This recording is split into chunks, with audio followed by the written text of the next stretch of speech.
Perhaps the classic breakup album of all time, Blood on the Tracks, Bob Dylan's moody 1975 epic, was both a return to form and like nothing the 33-year-old songwriter had ever recorded.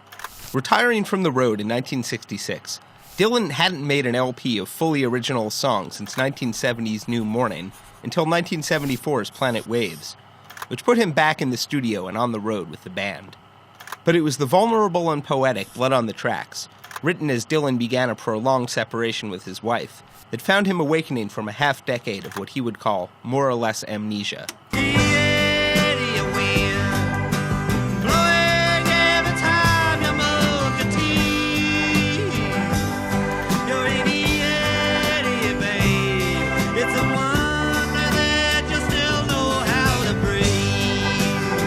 Following his first ever arena tour with the band in early 1974, Dylan spent time living alone in New York, taking classes with a 73-year-old Russian-born painter named Norman Rabin, who often insulted his students, including Dylan. The songwriter would say that it allowed him to write in a new way, like on Tangled Up in Blue, putting yesterday, today, and tomorrow all in the same room. I was standing on the side of the road, rain falling on my shoes, heading up for the East Coast. Lord knows I paid some dues getting through.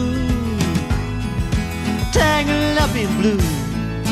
Over the course of the year, Dylan reportedly continued to write and rewrite the songs that became Blood on the Tracks at a small practice space in New York and his farm in Minnesota. One of Dylan's Blood on the Tracks era notebooks was purported to be stolen from him and eventually donated to the Morgan Library in New York, where Dylanologists have analyzed it. 2 more Blood on the Tracks notebooks turned up when the University of Tulsa paid an estimated $15 to $20 million for Dylan's archive in 2015. Dylan began recording Blood on the Tracks in New York in September 1974, in the same 7th Avenue studio where he'd recorded nearly all of his early albums, formerly Columbia's Studio A.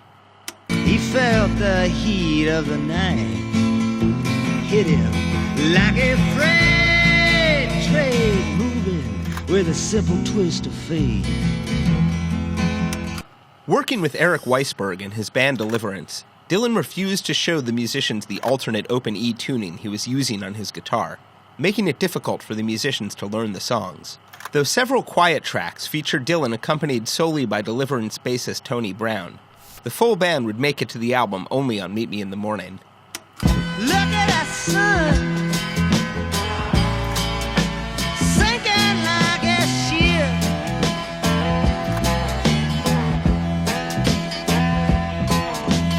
After the album was finalized and set for release in January 1975, Dylan played a test pressing while visiting his family over the holidays in Minnesota.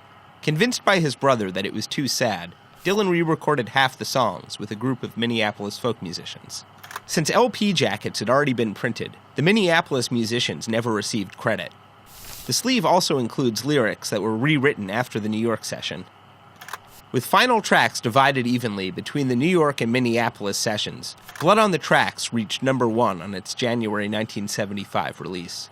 Only 5 copies of the New York session acetate survive, with one selling in 2015 for $12,000. She walked up to me so gracefully and took my crown of thorns. Come in, she said, I'll give you shelter from the storm.